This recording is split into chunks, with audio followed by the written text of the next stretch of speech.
سامعین خوش آمدید۔ آج ہم ایک بہت ہی پرانی مشہور یونانی کہانی کا تفصیلی جائزہ لے رہے ہیں۔ جی یہ کہانی ہے پرومیتھیس کی اور اس آگ کی جو اس نے انسانوں کو دی۔ جی ایک ایسی کہانی جو صدیوں سے سنائی جا رہی ہے۔ بالکل، ہمارے پاس اس موضوع پر ایک تحریر ہے جو اس پوری داستان کو بیان کرتی ہے۔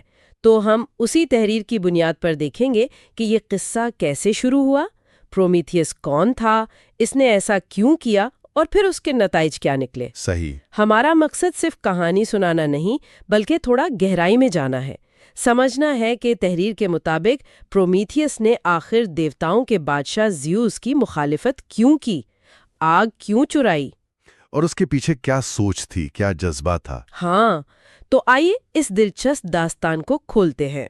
تو کہانی کا آغاز ہوتا ہے ایک ایسے وقت میں جب دنیا یوں سمجھیں ابھی نئی تھی، ابھی بن رہی تھی۔ یونانی اساطیر کے مطابق یہ ایک بہت ابتدائی دور تھا، اچھا، اور انسانوں کے لیے شاید کوئی سنہرا دور نہیں تھا۔ ٹھیک، تحریر بتاتی ہے کہ زمین پر انسان تھے تو صحیح، لیکن ان کی حالت کچھ اچھی نہیں تھی، مطلب کافی قابل رحم تھی۔ قابل رحم کس طرح سے؟ وہ اندھیرے میں رہتے تھے، سردی بہت تھی، اور جو ملتا تھا کچا کھا لیتے تھے۔ او، تو بس ایک بنیادی سی مشکل زندگی تھی۔ یعنی بالکل قدرت کے رحم و کرم پر، کوئی خاص ہنر، کوئی سہولت نہیں تھی۔ جی بالکل، یہ تو واقعی ایک کٹھن تصویر ہے۔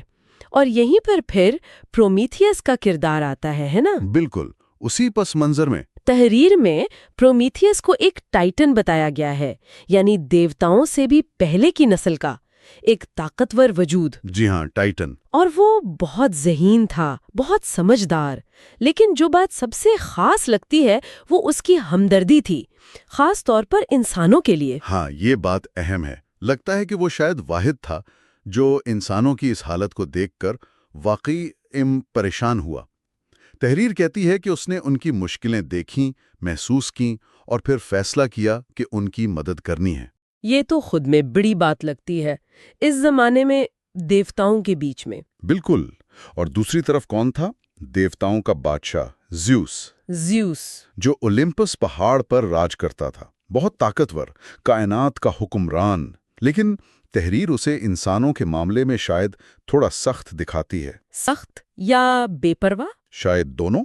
وہ سمجھتا تھا کہ انسان کمزور ہیں، شاید اس لائق نہیں کہ انہیں زیادہ طاقت دی جائے۔ اچھا، اور آگ جو روشنی دیتی ہے، گرمی دیتی ہے، کھانا پکانے، اوزار بنانے کے کام آتی ہے، وہ صرف دیوتاؤں کی چیز سمجھی جاتی تھی۔ صرف دیوتاؤں کی؟ جی، زیوس کا خیال تھا کہ یہ طاقتور چیز انسانوں کے ہاتھ نہیں لگنی چاہیے۔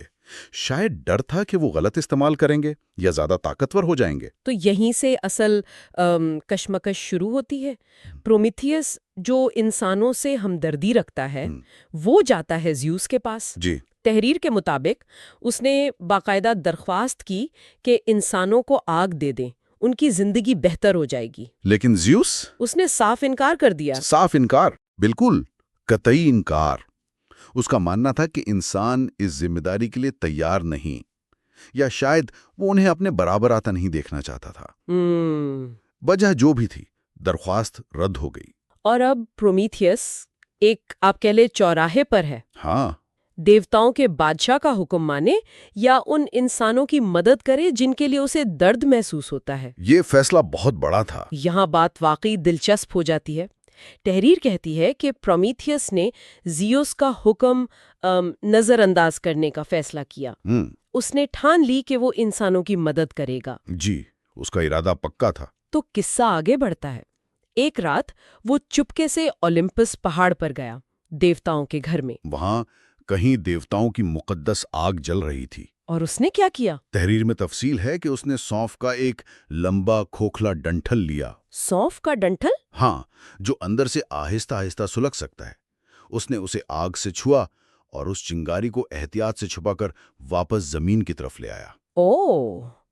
یہ تو چوری ہوئی۔ چوری سے بڑھ کر یہ ایک کھلی بغاوت تھی۔ صحیح۔ وہ جانتا تھا کہ وہ کیا کر رہا ہے اور اس کے نتائج کیا ہوں گے۔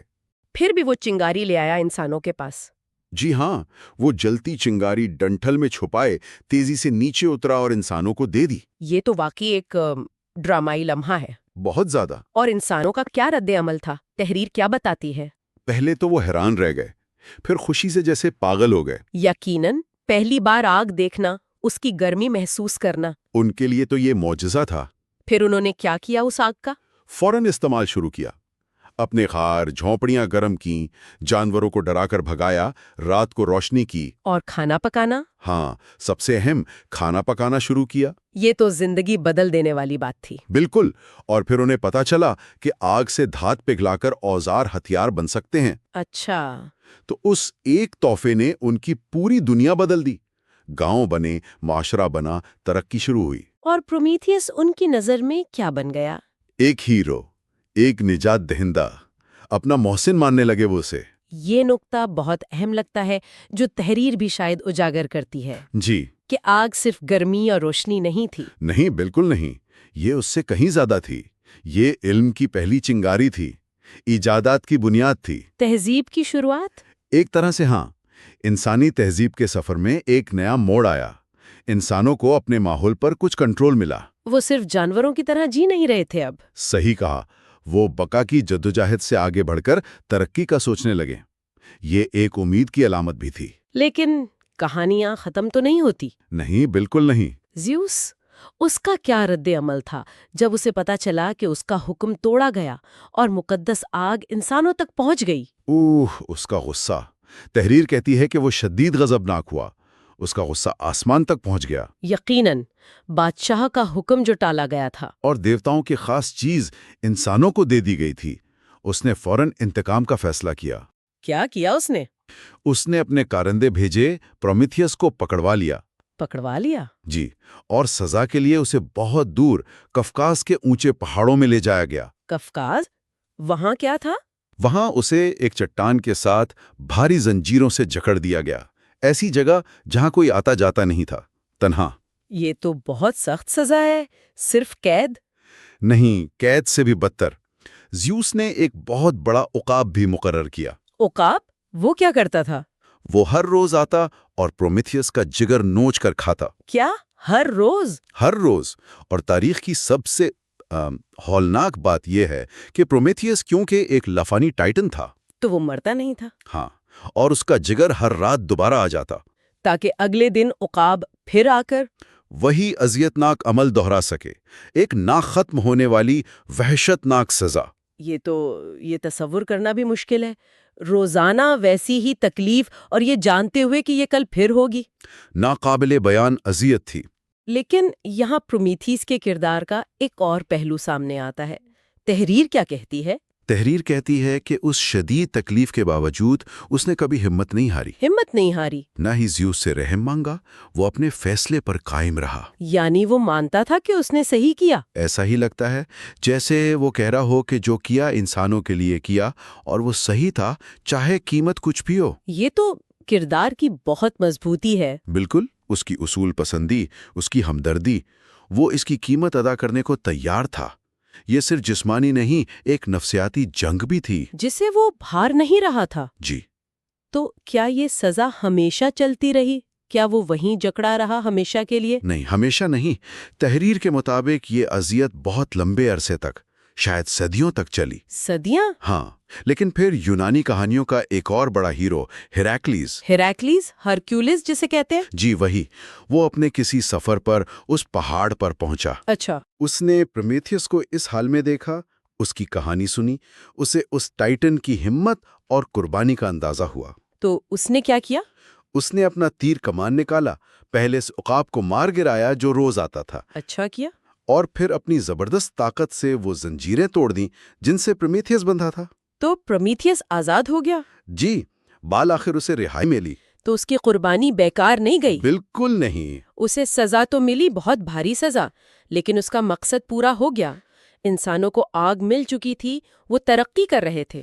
اور پرومیتھیس کی کہانی وہ یونان میں پھر ساری دنیا میں پھیل گئی۔ اسے کیسے یاد رکھا گیا؟ ایک باغی کے طور پر جس نے طاقتور دیوتاؤں کے خلاف جا کر کمزور انسانوں کا ساتھ دیا، ایک محسن کے طور پر۔ اور آگ، وہ تو صرف آگ نہیں رہی ہوگی پھر؟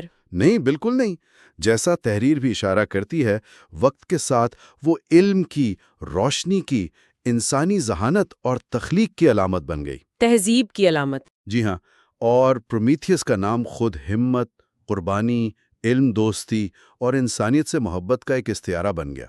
ادب میں، آرٹ میں، فلسفے میں اس کی کہانی بار بار دہرائی گئی۔ تو اگر ہم اس پوری داستان کا اس تحریر کی روشنی میں ایک نچوڑ نکالیں، اس کا مرکزی پیغام کیا سمجھا جائے؟ یہ کہانی ہمیں کیا سکھاتی ہے؟ میرے خیال میں کئی پہلو ہیں۔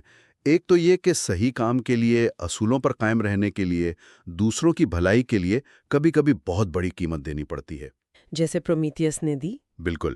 اور دوسرا یہ کہ ایسی قربانی چاہے کتنی ہی تکلیف دہ ہو، وہ ایک دیر پا مثبت تبدیلی لا سکتی ہے۔ اس کے ایک عمل نے تو انسانیت کا رخ ہی بدل دیا۔ جی ہاں، پورا دھارا بدل دیا۔ اور شاید یہ بھی کہ علم اور وسائل جو طاقت دیتے ہیں ان تک رسائی کتنی اہم ہے۔ ہاں، یہ بھی، اور یہ کہ طاقتور قوتیں اکثر انہیں محدود رکھنا چاہتی ہیں۔ پرومیتھیس نے وہ اجارہ داری توڑی۔ تو یہ علم کی طاقت اور اس کی منصفانہ تقسیم کی اہمیت پر بھی بات کرتی ہے۔ بالکل۔ یہ سوال اٹھاتی ہے کہ کیا علم یا وسائل صرف چند لوگوں تک رہنے چاہیے یا سب تک پہنچنے چاہیے؟ تو خلاصہ یہ ہوا کہ آج ہم نے پرومیتھیس کی کہانی کا جائزہ لیا۔